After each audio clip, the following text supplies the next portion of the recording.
بسم اللہ الرحمن الرحیم۔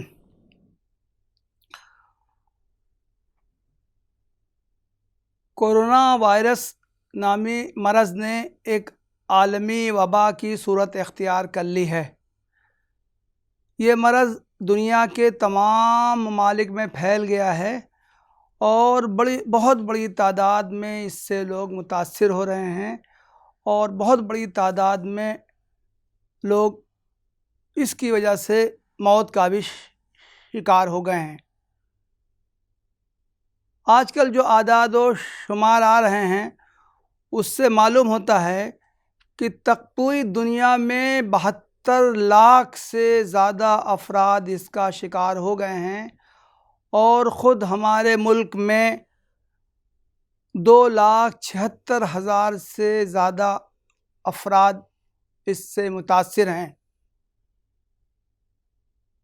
اموات کے جو اعداد و شمار آئے ہیں اس سے معلوم ہوتا ہے کہ دنیا میں 4 لاکھ سے زیادہ افراد اس مرض سے متاثر ہو کر موت کے گھاٹ اتر چکے ہیں اور خود اپنے ملک میں 7,500 سے زیادہ افراد اس کا شکار ہو گئے۔ ہم سب کے علم میں ہے کہ اب تک اس مرض کا کوئی علاج دریافت نہیں کیا جا سکا ہے۔ مختلف ممالک میں اس کے ویکسین تیار کرنے کی کوشش کی جا رہی ہے، لیکن اب تک کوئی کارگر دوا ایجاد نہیں کی جا سکی ہے۔ صرف اور صرف کچھ احتیاطی تدابیر اور تحفظی تدابیر بیان کی جا رہی ہیں اور یہ کہا جا رہا ہے کہ ان کو اختیار کر کے ہی اس مرض سے بچاؤ ممکن ہے۔ آج کی گفتگو میں 3 بنیادی نکات پر کچھ اظہار خیال کرنا چاہتا ہوں۔ میری گفتگو کا پہلا نکتہ یہ ہوگا کہ کسی وبائی مرض سے بچاؤ کے لیے اسلام میں کیا تدابیر بیان کی گئی ہیں، احادیث میں اس کے حوالے سے کیا ہدایات ملتی ہیں، اللہ کے رسول صلی اللہ علیہ وسلم کی کیا تعلیمات موجود ہیں۔ میری گفتگو کا دوسرا نکتہ یہ ہوگا کہ اسلامی تاریخ میں جب بعض وبائی امراض ابھرے تو اس سے کس طرح نپٹا گیا، اس وبائی مرض پر قابو پانے کے لیے کیا تدابیر اختیار کی گئیں، اور اگر مناسب تدابیر اختیار نہیں کی گئیں تو اس کے کیا اثرات آبادی پر، سماج پر رونما ہوئے۔ اور میری گفتگو کا تیسرا نکتہ یہ ہوگا کہ وبائی امراض سے نمٹنے کے لیے اس کے تعلق سے احتیاطی تدابیر اختیار کرنے کے لیے اطباء اسلام نے کیا ہدایات دی ہیں اور وہ خاص اطباء کیا ہیں جنہوں نے کہ اس موضوع پر کام کیا ہے، اور اس سلسلے میں ان کی طرف کچھ نمایاں ہدایات منسوب کی جاتی ہیں۔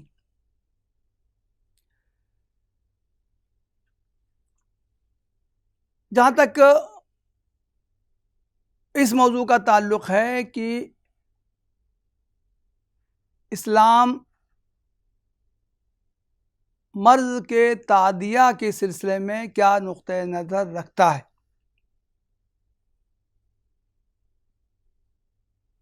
اس تعلق سے ایک حدیث بیان کی جاتی ہے کہ اللہ کے رسول صلی اللہ علیہ وسلم نے ارشاد فرمایا، لا عدویٰ، عدویٰ کہتے ہیں انفیکشن کو، تعدیہ کو۔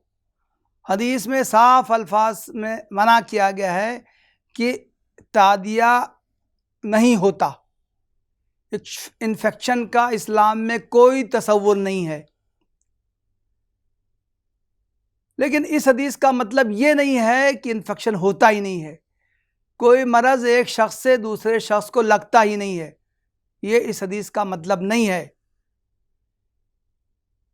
اللہ کے رسول صلی اللہ علیہ وسلم کے زمانے میں عہد جاہلیت میں لوگ اس سے واقف تھے، وہ جانتے تھے کہ انفیکشن ہوتا ہے۔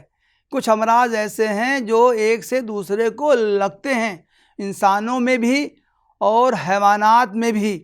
چنانچہ اہل عرب جانتے تھے کہ اونٹوں کو خارش کا مرض ہوتا ہے، بعض دوسرے امراض ہوتے ہیں، وہ امراض کسی ایک اونٹ کو لگ جائے تو اس سے دوسرے اونٹوں کو لگ جاتا ہے۔ چنانچہ حدیث میں تفصیل موجود ہے کہ جب اللہ کے رسول صلی اللہ علیہ وسلم نے یہ بیان کیا لا ادوا، ادوا نہیں ہوتا ہے، تعدیہ نہیں ہوتا ہے، تو فوراً ایک شخص نے اعتراض کیا اور یہ کہا کہ اللہ کے رسول صلی اللہ علیہ وسلم، ہم تو یہ دیکھتے ہیں کہ بہت سے اونٹ صحرا میں ہوتے ہیں، ان میں سے کسی ایک اونٹ کو کوئی خارش کا مرض ہو جاتا ہے اور اس سے لگ کر دوسرے اونٹ بھی اس مرض میں مبتلا ہو جاتے ہیں، تو پھر اس کا مطلب کیا ہے جو آپ یہ فرما رہے ہیں لا ادوا کہ انفیکشن نہیں ہوتا ہے، اس کا مطلب کیا ہے؟ اللہ کے رسول صلی اللہ علیہ وسلم نے فرمایا فمن عاد الاول، آخر جو پہلے اونٹ کو جو مرض پیدا ہوا تھا وہ آخر کیسے پیدا ہوا تھا، وہ مرض آخر اس کو کیسے لگا تھا؟ گویا کہ اس سے اللہ کے رسول صلی اللہ علیہ وسلم نے یہ وضاحت فرمائی کہ اس دنیا میں جو کچھ ہوتا ہے وہ اللہ تعالیٰ کے اذن اور مشیت سے ہوتا ہے۔ کوئی مرض کسی ایک کو لگے، اس کے نتیجے میں دوسرے لوگ بھی اس مرض سے متاثر ہو جائیں، یہ صرف اور صرف اللہ کی مشیت سے ہوتا ہے۔ چنانچہ ہم خود دیکھتے ہیں ٹی بی کا مرض ہے یا اور کوئی ایسے متعدی امراض ہیں، وہ کسی شخص کو ہوتا ہے، جس گھر میں رہتا ہے ایسا نہیں ہوتا ہے کہ اس گھر میں ہر شخص کو ہو جائے، کچھ کو ہو جاتا ہے، کچھ اس سے محفوظ رہتے ہیں۔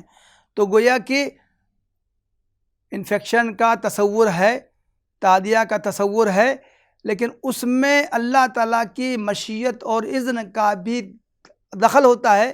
اللہ تعالیٰ چاہتا ہے جن لوگوں کو اس سے محفوظ رکھنا وہ محفوظ رہتے ہیں، اور اللہ تعالیٰ کی مشیت ہوتی ہے کہ جو لوگ مبتلا ہو جائیں وہ اس میں مبتلا ہو جاتے ہیں۔ متعدد احادیث سے معلوم ہوتا ہے کہ اللہ کے رسول صلی اللہ علیہ وسلم نے حکم دیا ہے کہ مریض کو صحت مند لوگوں سے الگ الگ تھلگ رکھا جائے، دور رکھا جائے۔ صحت مند لوگ مریض کے ساتھ گھل مل کے نہ رہیں۔ ایک صحیح حدیث میں ہے، بخاری مسلم میں ہے، اللہ کے رسول صلی اللہ علیہ وسلم نے فرمایا لا یوردن ممرض علی مسح، جس کو کوئی مرض لگا ہوا ہو وہ ہرگز صحت مند میں نہ جائے۔ یہ حکم بھی اگرچہ جانوروں کے ہی تعلق سے تھا، اونٹوں کے تعلق ہی سے تھا، لیکن اس حدیث کے الفاظ عام ہیں، اس کا اطلاق حیوانات کے ساتھ ساتھ انسانوں پر بھی کیا۔ کسی شخص کو مرض ہو اور وہ مرض ایسا ہو جو چھوت کا مرض ہو، انفیکشن کا ہو، تو لازماً اس کو الگ رہنا چاہیے، صحت مند لوگوں کے ساتھ مل کے نہیں رہنا چاہیے، صحت مند لوگوں کو بھی اس سے دور رہنا چاہیے۔ اگر ایسا نہیں ہوگا تو اس کا عین امکان ہے کہ دوسرے صحت مند لوگ بھی اس مرض میں مبتلا ہو جائیں۔ ایک حدیث میں کہ اللہ کے رسول نے فرمایا فر من المجذوم فرارک من الاسد، جس شخص کو جذام لیپراسی کی بیماری ہو وہ اس سے ایسے بھاگو جیسے شیر سے بھاگتے ہو۔ بعض واقعات سے معلوم ہوتا ہے خود اللہ کے رسول صلی اللہ علیہ وسلم نے اس تعلق سے احتیاط برتی۔ قبیلہ ثقیف کا ایک وفد اللہ کے رسول صلی اللہ علیہ وسلم سے ملاقات کرنے کے لیے حاضر ہوا۔ اس وفد میں ایک شخص ایسا بھی تھا جس کو جذام کا مرض لاحق تھا۔ اللہ کے رسول صلی اللہ علیہ وسلم کو معلوم ہوا تو آپ نے واضح الفاظ میں اس شخص کو یہ کہلوا بھیجا کہ تم ملاقات کرنے کے لیے بیعت کرنے، تم یہ سمجھو کہ ہم نے تم سے بیعت کر لی، اب تم واپس اپنے گھر جاؤ۔ اسلام کی بنیادی تعلیم یہ ہے کہ اللہ تعالیٰ پر توکل بھی کرنا ہے اور ساتھ ہی ساتھ تدابیر بھی اختیار کرنی ہیں۔ توکل کا مطلب یہ ہے کہ جو کچھ اس دنیا میں ہونا ہے وہ تو اللہ تعالیٰ کی اور مشیت سے ہوگا، لیکن اس کے ساتھ ساتھ تدبیر اختیار کرنے کا مطلب ہے ہر ممکن کوشش کی جائے گی، وہ وسائل اختیار کیے جائیں گے جس سے کہ مرض نہ پھیلے، ایک سے دوسرے کو لاحق نہ ہو۔ تدابیر اختیار کرنے کی ہدایات قرآن میں اور حدیث میں کثرت سے آئیں۔ سورہ النساء میں اللہ تعالیٰ کا ارشاد ہے، خذوا حذرکم، لوگو احتیاط کو ملحوظ رکھو۔ دشمنوں سے جنگ کے موقع پر حکم دیا گیا کہ نماز کو ترک نہیں کرنا ہے۔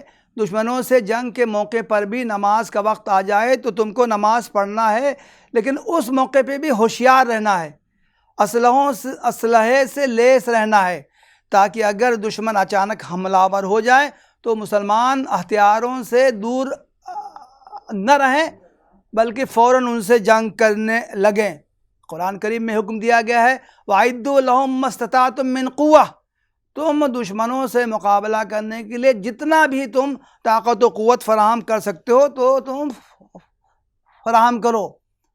قرآن کریم میں بنی اسرائیل کا واقعہ بہت سے مقامات پر تفصیل سے بیان کیا گیا ہے۔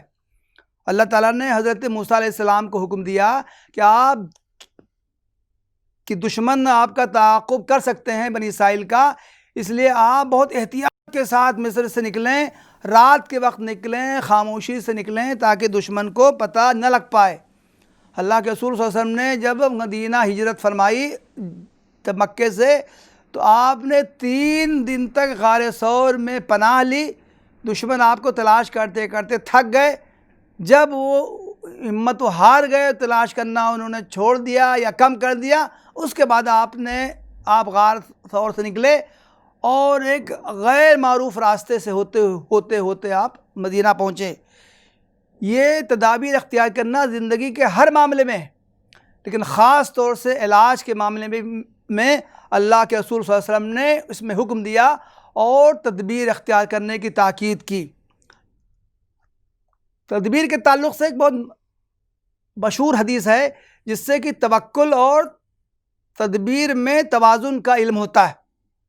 ایک شخص آیا اللہ کے رسول صلی اللہ علیہ وسلم سے ملاقات کرنے، اونٹ کے ساتھ آیا۔ اس نے اللہ کے رسول صلی اللہ علیہ وسلم سے دریافت کیا کہ میں کیا اپنی اونٹنی کو چھوڑ دوں اس کے بعد اللہ تعالیٰ پر توکل کروں، یا اس کو کسی کھونٹے سے باندھ دوں اس کے بعد توکل کروں؟ اللہ کے رسول صلی اللہ علیہ وسلم نے فرمایا، اعقلھا وتوکل، نہیں، اونٹ کو پہلے باندھ دو اس کے بعد اللہ تعالیٰ پر توکل کرو۔ اس کا مطلب ہے کہ قرآن و حدیث کی تعلیم یہ ہے کہ تمام دنیاوی اسباب اختیار کیے جائیں اور اس کے بعد اللہ تعالیٰ پر توکل کیا جائے۔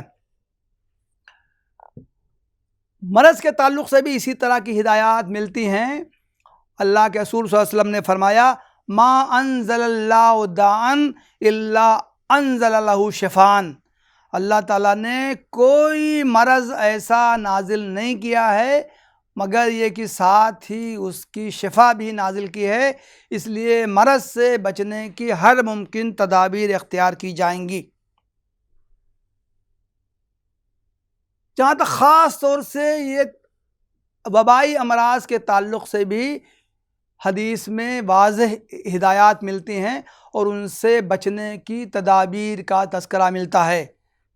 صحیح احادیث میں ہے کہ اللہ کے رسول صلی اللہ علیہ وسلم نے فرمایا، اذا سمعتم بالطاعون بارض فلا تدخلوها واذا وقع بارض وانتم بها فلا تخرجوا منها، جب تم سنو کہ کسی جگہ طاعون پھیل گیا ہے تو وہاں ہرگز نہ جاؤ، اور جس جگہ طاعون پھیلا ہے اگر تم وہاں پہ ہو تو ہرگز وہاں سے نہ نکلو۔ کتنی واضح تعلیم ہے اللہ کے رسول صلی اللہ علیہ وسلم کی۔ طاعون ایک وبائی مرض تھا، جب پھیلتا تھا تو اس سے بہت زیادہ لوگ متاثر ہوتے تھے، یہ مرض ایک سے دوسرے کو لگتا تھا۔ اللہ کے رسول صلی اللہ علیہ وسلم نے کتنی واضح ہدایت فرمائی کہ جس جگہ طاعون پھیلے وہاں کے لوگ دوسری جگہ نہ جائیں، اور جو لوگ وہاں پر ہوں وہ کہیں اور نہ جائیں اور دوسری جگہ کے لوگ اس جگہ پر نہ پہنچیں۔ جو کورونا کا مرض جو پھیلا ہے اس کے بارے میں یہ رپورٹس آئی ہیں کہ ابتدا میں بالکل احتیاط نہیں کی گئی۔ چین میں جس جگہ مرض پھیلا تھا وہاں سے دوسرے مقامات پر لوگ گئے اور اس کی وجہ سے بہت بڑی پیمانے پر یہ بیماری پھیلی۔ اگر اللہ کے رسول صلی اللہ علیہ وسلم کی اس ہدایات پر عمل کیا جاتا تو ظاہر ہے کہ اس بیماری کو بہت حد تک اس پر کنٹرول کیا جا سکتا تھا۔ کورونا کے بارے میں بہت سی احتیاطی تدابیر بیان کی جا رہی ہیں اور تحفظ کے مختلف طریقوں کا تذکرہ کیا جا رہا ہے۔ مثلاً کہا جا رہا ہے کہ صفائی کا خیال رکھا جائے، ہاتھ منہ مستقل دھویا جائے، دوسرے لوگوں سے ملاقات کم سے کم کی جائے، ہاتھ نہ ملایا جائے، فاصلے سے رہا جائے،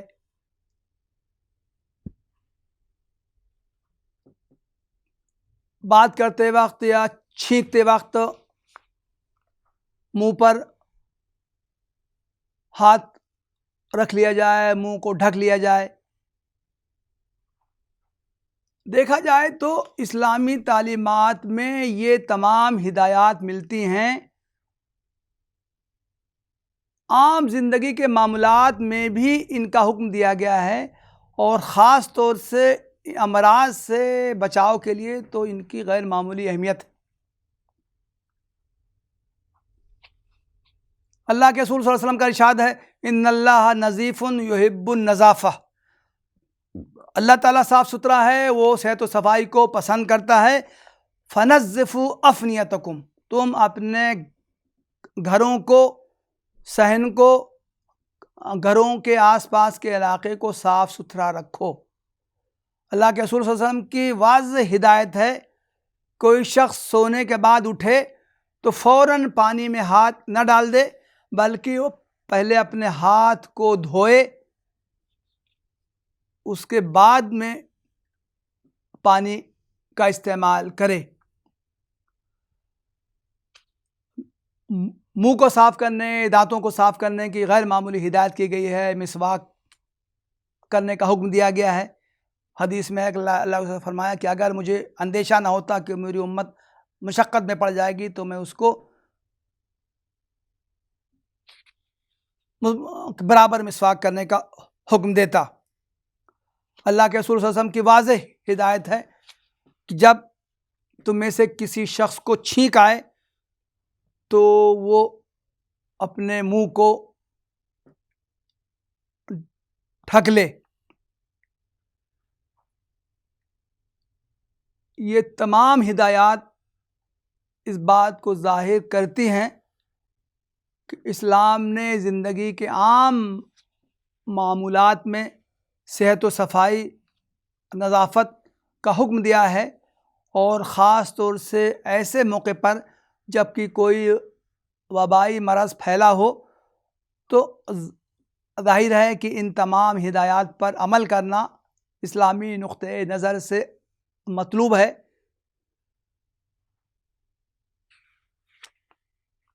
اس سے مرض کو کسی حد تک قابو میں کرنے میں مدد ملے گی۔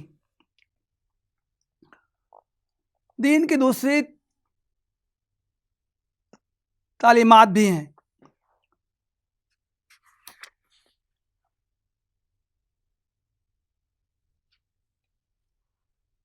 ایک مرتبہ تیز بارش ہو گئی، اللہ کے رسول صلی اللہ علیہ وسلم نے اعلان کروا دیا کہ لوگ گھروں ہی میں نماز پڑھ لیں، مسجد آنے کی زحمت نہ کریں۔ اسی طرح ایک مرتبہ دن میں بھی شدید بارش ہوئی۔ حضرت عبداللہ ابن عباس رضی اللہ عنہ نے اذان ہی کے موقع پر اعلان کروا دیا، الا صلو فی بیوتکم، لوگوں اپنے اپنے گھروں میں نماز پڑھ لو۔ لوگوں کو تعجب ہوا، انہوں نے اپنے تعجب کا اظہار بھی کیا۔ حضرت عبداللہ ابن عباس صلی اللہ عنہ نے فرمایا کہ لوگوں تم کو تعجب ہو رہا ہے، حالانکہ یہ کام تو مجھ سے افضل شخص اللہ کے رسول صلی اللہ علیہ وسلم نے کیا ہے، آپ نے اپنے زمانے میں بھی اسی طرح کا اعلان کروا دیا تھا۔ اس سے ہمیں معلوم ہوتا ہے کہ اگر کوئی عذر ہو تو اس عذر کے نتیجے میں وقتی طور پر اگر لوگ مسجد میں نہ آئیں، اپنے گھروں ہی میں نماز پڑھ لیں، تو یہ دینی اعتبار سے کوئی یہ غلط کام نہ ہوگا۔ اب میں موضوع کے دوسرے پہلو پر آتا ہوں۔ اسلامی تاریخ میں کوئی وبائی مرض پیدا ہوا تو اس موقع پر کیا رویہ اختیار کیا گیا؟ اس تعلق سے حضرت عمر ابن الخطاب رضی اللہ عنہ کے زمانے کا ایک واقعہ تاریخ کی کتابوں میں بہت مشہور ہے۔ سن 18 ہجری میں شام کے علاقے میں طاعون کی وبا پھوٹی تھی۔ وہ تاریخ میں طاعون امواس کے نام سے مشہور ہے۔ شام کے علاقے میں مسلم فوج موجود تھی۔ حضرت عمر ابن الخطاب شام کے دورے پر تھے۔ ابھی وہ راستے ہی میں سرغ نامی مقام پر پہنچے تھے کہ ان کو اطلاع ملی کہ شام کے علاقے میں، امواس کے علاقے میں طاعون پھیلا ہوا ہے۔ انہوں نے صحابہ کرام سے مشورہ کیا، وہاں جانا چاہیے یا یہیں سے واپس آنا چاہیے۔ مختلف طرح کے مشورے آئے۔ کچھ صحابہ نے کہا کہ نہیں، آپ کو سفر نہیں روکنا چاہیے۔ کچھ صحابہ نے مشورہ دیا کہ نہیں، آپ کو یہاں سے واپس چلے جانا چاہیے۔ تمام صحابہ سے رائے مشورہ کرنے کے بعد حضرت عمر کی یہ رائے ہوئی کہ مجھے اس اب سفر کو ملتوی کر دینا چاہیے اور مجھے واپس مدینہ چلے جانا چاہیے۔ اس موقع پر سالار لشکر حضرت ابو عبیدہ ابن الجراح اور حضرت عمر فاروق کے درمیان ایک دلچسپ مکالمہ ہوا۔ حضرت ابو عبیدہ نے کہا، یا امیر المومنین اتفر من قدر اللہ، اے امیر المومنین کیا آپ اللہ تعالیٰ کی تقدیر سے فرار اختیار کریں گے؟ حضرت عمر فاروق نے بڑا دلچسپ جواب دیا، نفر من قدر اللہ الی قدر اللہ، ہاں ہم اللہ تعالیٰ کی تقدیر سے فرار اختیار کریں گے اور فرار اختیار کر کے اللہ تعالیٰ کی تقدیر ہی کی طرف واپس جائیں گے۔ روایت میں آتا ہے کہ اس موقع پر حضرت عبد الرحمن ابن عوف موجود نہیں تھے، کہیں وہ گئے ہوئے تھے۔ اگلے دن جب واپس آئے تو انہوں نے کہا کہ اے امیر المومنین، میرے پاس اس سلسلے میں اللہ کے رسول صلی اللہ علیہ وسلم کی طرف سے ایک واضح حکم موجود ہے۔ اس وقت انہوں نے وہ حدیث سنائی کہ اللہ کے رسول صلی اللہ علیہ وسلم نے فرمایا ہے کہ اگر کہیں طاعون کی بیماری پھیلی ہو تو جو لوگ وہاں پہ ہیں وہ وہاں سے باہر نہ نکلیں، اور جو لوگ وہاں سے باہر ہیں وہ لوگ وہاں پر نہ جائیں۔ حضرت عمر فاروق نے اس پر اللہ تعالیٰ کا شکر ادا کیا کہ انہوں نے جو فیصلہ کیا، اللہ کے رسول صلی اللہ علیہ وسلم کے ارشاد سے اس کی تائید ہوئی۔ تاریخ میں یہ بھی بیان کیا گیا ہے کہ حضرت ابو عبیدہ رضی اللہ عنہ اس بیماری میں مبتلا ہو گئے، اسی میں ان کا انتقال ہوا۔ حضرت معاذ ابن جبل رضی اللہ عنہ ان کے جانشین ہوئے، وہ بھی اس بیماری کا شکار ہوئے۔ ان کے بعد حضرت عمرو ابن العاص نے فوج کی قیادت سنبھالی۔ انہوں نے ایک دانشمندانہ فیصلہ کیا۔ انہوں نے تمام فوج کو حکم دیا کہ تم لوگ منتشر ہو جاؤ، پہاڑوں میں چلے جاؤ، الگ الگ ہو جاؤ، اس طرح بیماری کا زور ٹوٹ جائے گا۔ چنانچہ تاریخ کی کتابوں میں بیان کیا گیا ہے کہ اس موقع پر تقریباً 25,000 لوگ اس بیماری کا شکار ہو کر ان کا انتقال ہوا تھا، اور حضرت عمرو ابن العاص کی تدبیر سے آہستہ آہستہ اس بیماری کا زور ٹوٹا اور کچھ عرصے میں اس کا خاتمہ ہو گیا۔ وبا ایک حقیقت ہے، اس حقیقت سے منہ موڑنا درست نہیں ہے۔ بیماری جس کا انفیکشن ہوتا ہے، اگر اس سے احتیاط نہیں کی جائے گی تو لازماً یہ بڑے پیمانے پر پھیلے گی، محض تقدیر پر انحصار اور محض اللہ تعالیٰ سے دعاؤں سے اس کا دفعہ ممکن نہیں ہے۔ تاریخ سے بھی یہ بات معلوم ہوتی ہے۔ ابن حجر عسقلانی ایک بہت بڑے محدث گزرے ہیں، انہوں نے اپنے زمانے کا واقعہ بیان کیا ہے۔ 749 ہجری 1348 عیسوی میں مصر میں وبا پھیلی تھی۔ انہوں نے لکھا ہے کہ قاہرہ کے علاقے میں روزانہ 40 اموات ہوتی تھیں۔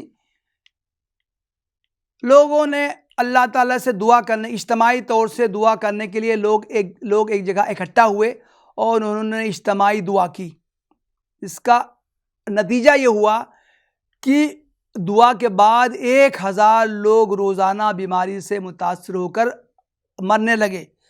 کہاں تو لوگوں کے اکٹھا ہونے سے پہلے اموات کا تناسب صرف 40 یومیہ تھا، اور کہاں لوگوں کے اکٹھا ہونے کے بعد 1000 لوگ روزانہ مرنے لگے۔ اس کی وجہ یہی ہوئی تھی کہ لوگوں کے اکٹھا ہونے کے نتیجے میں جو بیمار لوگوں سے انفیکشن صحت مند لوگوں کو ہوا، اور اس کی وجہ سے بہت بڑی تعداد میں لوگ اس وبائی بیماری کا شکار ہوئے۔ آخر میں یہ عرض کرنا چاہتا ہوں کہ متعدی بیماریوں اور وبائی بیماریوں سے تحفظ کے لیے متعدد اطباء نے قابل قدر خدمات انجام دی ہیں۔ یہ بیماری جو ابن حجر، علامہ ابن کثیر کے زمانے میں ہوئی تھی، ٹھیک انہی تاریخوں میں یہ بیماری یورپ میں بھی پھیلی تھی، چنانچہ یورپ میں اس کو بلیک ڈیتھ کا نام دیا گیا تھا۔ وبائی بیماریوں سے بچاؤ کے لیے، تحفظ کے لیے 3 اطباء کا تذکرہ خصوصیت سے اس وقت میں کرنا مناسب سمجھتا ہوں۔ ایک ہے الشیخ الرئیس ابن سینا، ان کا زمانہ 11ویں صدی ہجری کا ہے۔ ابن سینا نے اس موضوع پر بہت تفصیل سے لکھا ہے اور انہوں نے قرنطینہ کا تصور پیش کیا ہے۔ ابن سینا نے یہ لکھا ہے کہ یہ بیماری ایک شخص کو دوسرے سے لگتی ہے۔ جو شخص اس بیماری میں مبتلا ہو، اگر اس کو 40 روز تک الگ تھلگ رکھا جائے تو دوسرے لوگ اس بیماری سے محفوظ ہو جائیں گے۔ 40 کو عربی زبان میں 40 کہتے ہیں۔ اس طرح ابن سینا نے 40 کا تصور پیش کیا، اسی کو انگریزی میں کوارنٹائن کہتے ہیں۔ موجودہ دور میں یہ کوارنٹائن کا جو تصور پایا جاتا ہے، بیمار کو کچھ عرصے کے لیے الگ تھلگ رکھنے کا جو تصور پایا جاتا ہے، یہ الشیخ الرئیس ابن سینا کی دین ہے۔ انہوں نے واضح الفاظ میں الاربعینیہ کا تصور پیش کیا ہے۔ دوسرے ایک طبیب ہیں لسان الدین ابن الخطیب، ان کا تعلق اندلس سے تھا۔ یہ بھی 14ویں صدی ہجری سے ان کا تعلق ہے۔ تاریخ پر ان کی بہت مشہور کتاب ہے الاحاطہ فی اخبار غرناطہ۔ انہوں نے بھی وبائی امراض پر ایک مستقل رسالہ لکھا ہے، اور اس میں بھی انہوں نے قرنطینہ کا تصور پیش کیا ہے۔ انہوں نے صاف الفاظ میں یہ لکھا ہے کہ وبائی امراض کے تعدیہ کا وجود تجربہ، مطالعہ، حواس خمسہ کی شہادتوں اور معتبر اطلاعات سے ثابت ہے۔ وبا کی حقیقت اس وقت ثابت ہوتی ہے جب ایک محقق دیکھتا ہے کہ مریض کو چھونے والا خود بھی اسی مرض میں مبتلا ہو جاتا ہے اور دور رہنے والا اس سے محفوظ رہتا ہے۔ اس سے یہ بھی ثابت ہوا کہ یہ مرض بیمار کے کپڑوں، برتنوں اور زیورات کے استعمال سے بھی پھیلتی ہے اور دوسروں کو لگ جاتی ہے۔ دیکھا گیا ہے کہ طاعون زدہ علاقے سے جو لوگ غیر متاثر بندرگاہوں پر پہنچے تو وہاں بھی یہ بیماری پھیل گئی۔ ایک تیسرے طبیب ہیں جنہوں نے کہ وبا کے موضوع پر کام کیا ہے، ان کا نام ہے ابن خاتمہ الانصاری۔ ان کا بھی تعلق 14ویں صدی عیسوی سے ہے۔ اس موضوع پر ان کی ایک کتاب ہے تحصیل الغرض القاصد فی تفصیل المرض الوافد۔ مشہور مورخ میکس مائر ہوف نے لکھا ہے کہ وبا کے موضوع پر جتنے رسالے لکھے گئے ہیں ان میں یہ ابن خاتمہ کا رسالہ بہت حد درجہ فائق ہے۔ اس میں انہوں نے لکھا ہے کہ میرے طویل تجربے کا نتیجہ ہے کہ اگر کوئی کسی طاعون زدہ شخص کے ساتھ رہتا ہے تو اسے بھی یہ مرض لاحق ہو جاتا ہے۔